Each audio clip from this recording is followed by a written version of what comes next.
صحابہ کرام بیٹھے ہوئے تھے اور حضور صلی اللہ تعالیٰ علیہ وسلم درس فرما رہے تھے. ان کو درس دے رہے تھے تو ایک بات آ گئی تو حضور فرمانے لگے کہ میں تمہیں ایک بات بتاؤں. صحابہ نے عرض کیا یا رسول اللہ فرمائیے. حضور نے فرمایا کہ ایک شخص کے 3 بھائی تھے. جب وہ انتقال کرنے لگا تو پہلا بھائی آیا. تو جب انتقال کر رہا تھا اس نے پوچھا بھائی جب میں انتقال کرنے لگوں گا، جب میں انتقال کر جاؤں گا تو آپ کیا کرو گے میرے لیے؟ اس نے کہا بھائی میں آپ کو صرف قبر تک چھوڑ دوں گا، اس کے بعد میرا کام ختم ہے، میں کچھ نہیں کروں گا. اس نے کہا اچھا ٹھیک ہے. دوسرا بھائی آیا. دوسرے بھائی سے اس نے کہا کہ بھائی آپ میرے لیے کیا کرو گے؟ اس نے کہا بھائی جب آپ انتقال کرنے لگو گے تو آپ کا ساتھ دوں گا، اور جب آپ انتقال کر جائیں گے تو کفن دفن کا انتظام کر دیں گے اور قبر تک آپ کو چھوڑ دیں گے اور پھر آ جائیں گے واپس، آپ کی نیاز فاتحہ کروا دیں گے، آپ کے لیے دعائیں کر دیں گے. اس کے علاوہ تو بھائی ہم کچھ نہیں کر سکتے. ٹھیک ہے. تیسرا بھائی آیا. اس انتقال کرنے والے نے پوچھا بھائی آپ میرے لیے کیا کرو گے؟ اس نے کہا بھائی تو فکر کیوں کرتا ہے؟ بھائی تو انتقال کرنے لگے گا، تو انتقال کر جائے گا، تو جب تیری روح نکلتی ہوگی تب بھی میں تیرا ساتھ دوں گا، اور جب تو انتقال کر جائے گا تب میں قبر میں بھی تیرے ساتھ رہوں گا. یہ دنیا والے چلے آئیں گے، یہ لوگ چلے آئیں گے، لیکن میں تیری قبر میں رہوں گا، اور جب منکر نکیر آئیں گے تب بھی میں اس وقت تیرے ساتھ رہوں گا اور تیرے جوابوں میں آسانیاں پیدا کروں گا. اور اتنا ہی نہیں، جب میزان قائم ہوگا، جب اعمال تولے جائیں گے، اس وقت بھی میں تیرا ساتھ دوں گا بھائی، میں تجھے ایسے نہیں چھوڑوں گا. اس نے کہا بھائی آپ تو بہت اچھے ہو. تو حضور فرمانے لگے پتہ ہے وہ 3 شخص اور 3 بھائی کون تھے؟ کہا پہلا تو اس نے کہا کہ بھائی میں قبر تک چھوڑ دوں گا، اس کے بعد نہیں. تو وہ بہتر ہے یا نہیں؟ صحابہ نے عرض کیا یا رسول اللہ وہ کیسے بہتر ہو سکتا ہے؟ وہ بھائی تو بالکل بہتر نہیں ہے. کہا دوسرا والا؟ صحابہ نے عرض کیا یا رسول اللہ یہ اس والے بھائی سے تھوڑا بہتر ہے. اور کہا تیسرا والا؟ کہا حضور پھر تیسرے والے کا تو جواب ہی نہیں ہے، وہ تو قبر میں بھی ہے، حشر میں بھی ہے، میزان پہ بھی ہے، تو اس بھائی سے بہتر پھر کون ہو سکتا ہے؟ اس بھائی سے تو بہتر یہ دونوں بھائی نہیں ہیں، وہ تو بہت ہی بہتر ہے. تو حضور فرمانے لگے پتہ ہے وہ 3 بھائی کون ہیں؟ تو صحابہ نے عرض کیا یا رسول اللہ وہ کون ہے؟ جو پہلا بھائی تھا وہ پیسہ تھا، مال تھا. یعنی جب انتقال کرنے لگتا ہے انسان تو پھر اس مال کو لوگ بانٹنے لگتے ہیں. ادھر انتقال کیا، ادھر مال میں بٹوارا شروع ہو گیا.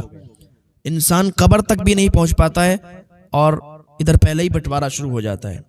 وہ صاحب ادھر زمین کے کاغذات کا ہیں اور ادھر جیبوں میں ہاتھ ڈالے جاتے ہیں کہ اے ٹی ایم کارڈ کدھر ہے، وہ فلاں چیز کدھر ہے، اور مطلب بٹوارا ہونے لگتا ہے. تو مال جو ہے، پیسہ جو ہے، حضور نے فرمایا کہ وہ بھائی کا میں نے ذکر کیا، وہ بھائی پیسہ ہے کہ یہ جب تک انسان ہے زندہ، جب تک تو اس کا ساتھ دیتا ہے، اور جیسے یہ مر کے جاتا ہے تو پھر یہ اس کا ساتھ نہیں دیتا. مرنے سے پہلے یہ انسان کا ساتھی ہے اور مرنے کے بعد یہ انسان کا ساتھی نہیں ہے.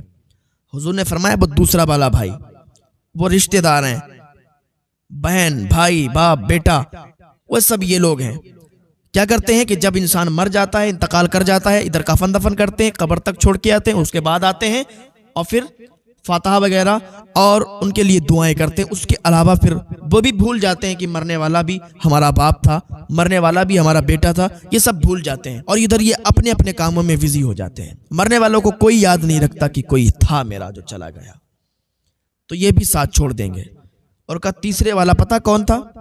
کہ وہ تھا نام اعمال، کہ اگر تم نے نیک عمل کیے ہیں، اگر تم نے نیکی کی ہے تو وہ اس تیسرے بھائی کی مثال کی طرح ہے کہ وہ آپ کو قبر میں بھی ساتھ دے گا، حشر میں بھی ساتھ دے گا. اگر آپ نے نیک عمل کیے ہیں، نیکی کمائی ہے، تو وہ مرنے کے بعد آپ کے کام آئیں گے. آپ جب قبر میں جائیں گے آپ کے سوال جواب ہوں گے، منکر نکیر آئیں گے تو یہ آسانیاں پیدا کریں گے، آپ کو جنت دلائیں گے. میزان پر جب آپ کے نامہ اعمال تولے جائیں گے تب یہ نیکیاں آپ کے کام آئیں گی. جو تیسرا والا بھائی جو بتایا، ہاں تو یہ آپ کے کام آئے گا. اگر آپ نے کسی مدرسے میں پیسے دیے ہیں، کسی مدرسے میں آپ نے خرچ کیے ہیں، کسی غریب کو پیسے دیے ہیں، یہ سب نیکیوں کی شکل میں تمہارے کام آئیں گی اور تمہیں جنت میں اعلیٰ سے اعلیٰ مقام دلوائیں گی. تو بھائیو، یہ دنیا کا مال دولت یہ سب مرنے سے پہلے تمہارا ساتھی ہے. تو پھر نیک کاموں میں اپنا پیسہ خرچ کر جاؤ، نیک کاموں میں اپنا پیسہ لگا جاؤ، تو یہ تمہاری نیکیاں بن جائیں گی. یہ دنیا والے، دنیا کے رشتہ دار، یہ سب بھول جاتے ہیں مرنے کے بعد. آج زندہ انسان کے لیے کوئی کچھ کرتا نہیں ہے، تو مرنے کے بعد قبر پر فاتحہ پڑھنے کون آئے گا؟ مرنے کے بعد تمہارے لیے دعائیں کون کرے گا؟ تو تمہیں جو کچھ کرنا ہے دنیا میں رہ کے اپنی زندگی میں اپنے آپ کرنا ہے. لوگوں پر بھروسہ نہ کریں کہ ہمارے مرنے کے بعد لوگ ہمیں یاد کریں گے، ہمیں دعائیں دیں گے، ہماری بخشش کی دعائیں طلب کریں گے. ایسا مت سوچیں. اللہ نے آپ کو زندگی عطا کی ہے تو آپ اللہ کی عبادت میں لگیں، اللہ کی عبادت میں لگیں، نیک عمل کریں اور اپنی نیکیوں کو کمائیں، اپنی نیکیوں میں اضافہ کریں. یہی آپ کا ساتھ دیں گی. آپ لوگوں پر توقع مت کریں کہ لوگ آپ کو بخشوائیں گے، لوگ آپ کی بخشش کی سفارش کریں گے، لوگ آپ کے لیے دعائیں کریں گے. یہاں عزیزوں کو بھول جاتے ہیں لوگ. باپ اپنے بیٹے کو بھول جاتا ہے، بیٹا اپنے باپ کو بھول جاتا ہے، عزیز و قریب کو لوگ بھول جاتے ہیں، تو پھر اوروں کی بات ہی تو کیا کرنا. اللہ کی بارگاہ میں دعا، اللہ نیک عمل کی توفیق عطا فرمائے. اگر اللہ نے آپ کو مال دیا ہے تو اپنے مال کو آپ نیک جگہ خرچ کریں تاکہ یہ بخشش کا ذریعہ بن جائے آپ کا. لوگوں کی مدد کریں. آپ کبھی جھوٹ مت بولیں، آپ کبھی زبان سے گانا مت گائیں، کیونکہ اگر آپ زبان سے گانا بھی گا رہے ہیں نا تو آپ اپنی زبان گندی کر رہے ہیں، آپ اپنی زبان ناپاک کر رہے ہیں. درود پاک کا ورد کریں.